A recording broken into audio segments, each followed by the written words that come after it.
Nah, kenapa kok kita bisa dikondisikan? Cara berpikir kita tadi model kayak pemulung tadi.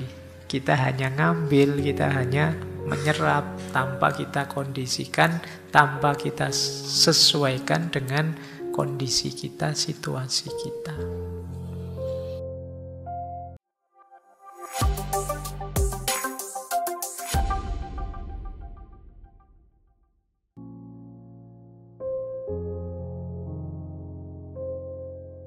Kalian tidak sadar, seolah-olah kalian itu bebas milih. Padahal kalian dikondisikan untuk milih hal tertentu dan tidak milih hal yang lain. Jadi kita merasa bebas, padahal sebenarnya kita itu disetir oleh kondisi, oleh situasi, oleh tokoh-tokoh, oleh guru-guru kita, dan lain sebagainya. Itu yang dikritikkan oleh Krishnamurti. Jadi kita sering, Pak, ini pilihan saya sendiri loh Pak, keinginan saya sendiri. Tapi kalau kita telusuri ke belakang, kok kamu milih yang seperti itu mungkin karena cara pandangmu, sudut pandangmu, titik pandangmu, yang itu terpengaruh oleh orang lain. Jadi ada pengkondisian yang kamu tidak paham. Makanya dulu waktu kita belajar filosof barat, mungkin teman-teman ingat ya, ini sesi ngaji filsafat awal itu Michel Foucault. Beliau punya konsep kebalikannya orang modern. Orang modern awal itu kan bilang knowledge is power. Siapa yang menguasai pengetahuan, dia akan punya power. Tapi dibalik oleh Foucault, bukan begitu rumusnya, tapi power is knowledge.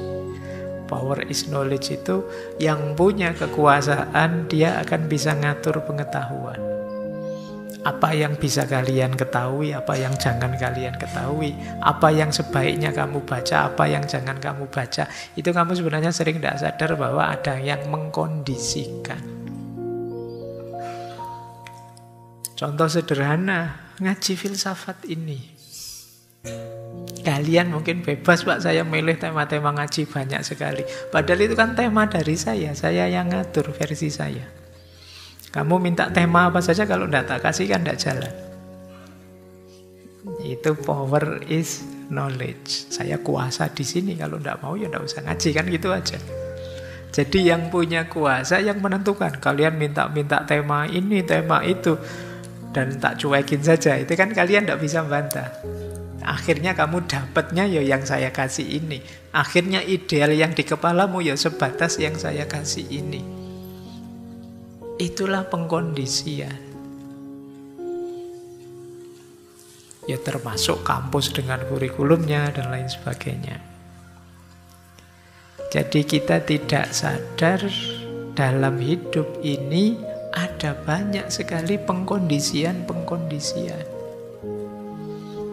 Karena kita tidak sadar, kita merasa bebas. Padahal sebenarnya kita diarahkan. Orang mungkin tidak merintah, tapi dia cuma bilang, asal saya bisa, kalau anak baik ya biasanya sih, kalau ada apa, dia melakukan apa. Dia tidak merintah kita, tapi kita terdorong sendiri, tergerak sendiri. Nah, di masyarakat sering seperti itu. Kita dikondisikan. Nah, kenapa kok kita bisa dikondisikan? Cara berpikir kita tadi model kayak pemulung tadi. Kita hanya ngambil, kita hanya menyerap tanpa kita kondisikan, tanpa kita sesuaikan dengan kondisi kita, situasi kita. Inilah problem besar bagi setiap orang dalam kebebasan. Baik, kita lanjutkan ya. Kelihatannya berat malam hari ini untuk dijalankan. Dari awal gini, wah ini berat, Pak. Nah, beliau juga ngeritik. Kita kemarin punya konsep freedom for, freedom from, bebas dari, bebas untuk. Dan itu dikritik oleh kita, masa kebebasan kok bisa begitu? Kalau kebebasan itu bebas dari, kata beliau, saya bebas dari ini, saya bebas dari itu, berarti kebebasan itu sifatnya reaktif saja. Jadi padahal kebebasan itu tidak reaktif, kebebasan itu eksistensial, kondisi hakiki kita. Jadi tidak harus menunggu kita dijajah dulu baru terus kita membebaskan diri. Tidak, kondisi kita sejak awal itu sudah bebas.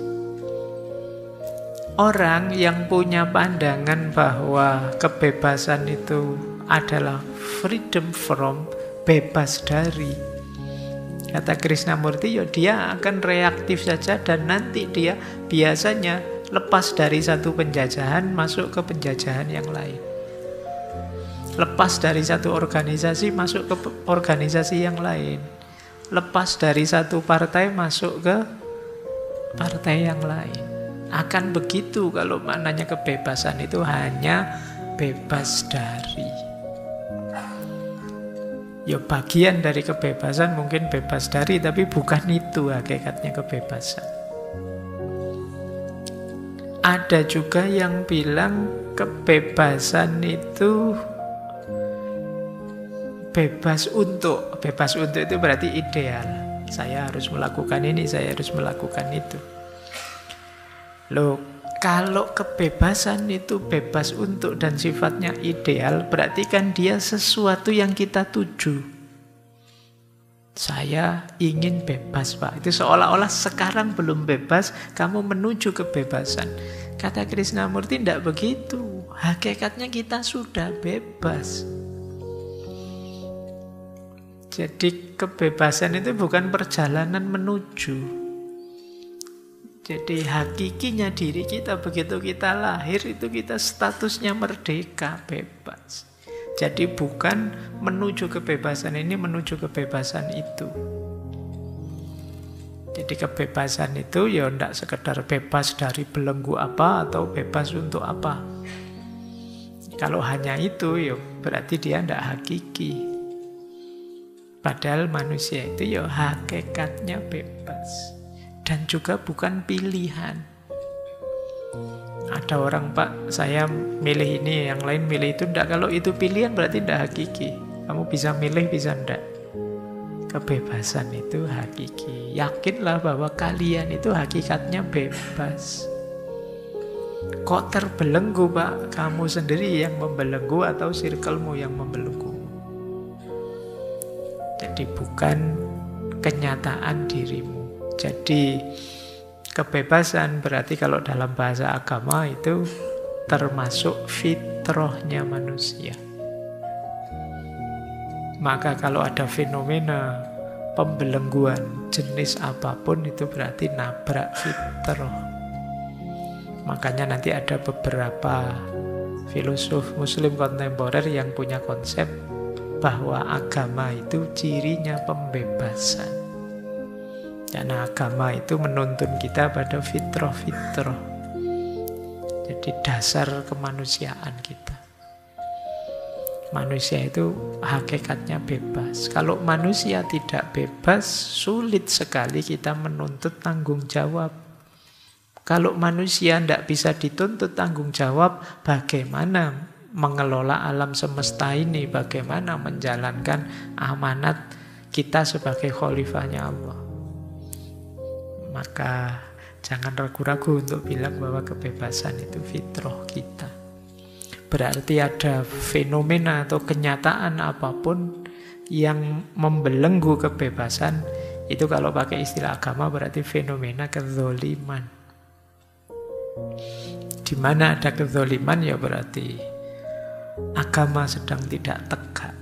Karena misi utamanya agama itu ya mewujudkan tatanan hidup sesuai keinginannya Tuhan. Baik, jadi kalau ada yang tanya kebebasan apa, ya, kalau di buku itu ada kalimat kebebasan itu ya kebebasan itu sendiri sudah. Kalau didefinisikan, definisi itu akan membelenggu kebebasan. nanti jadinya harus begini dan harus begitu, harus dari atau harus untuk. Bebas ya bebas. Baik, ini ya, semoga tidak kaget dengan ini. Nanti, tapi kalau di kampus mungkin ada mata kuliah materinya kebebasan. Kalau pas ujian jangan jawab ini ya. Dosenmu nanti merengut kalau kamu bebas ya bebas Pak. Kalau ada definisinya nanti tidak bebas namanya Pak gitu. Tidak begitu ya. Jadi ini versi beliau. Oke, kita lanjutkan. Sudah ngerti ya maunya Krishnamurti secara umum dari freedom from the known, bebas dari yang diketahui.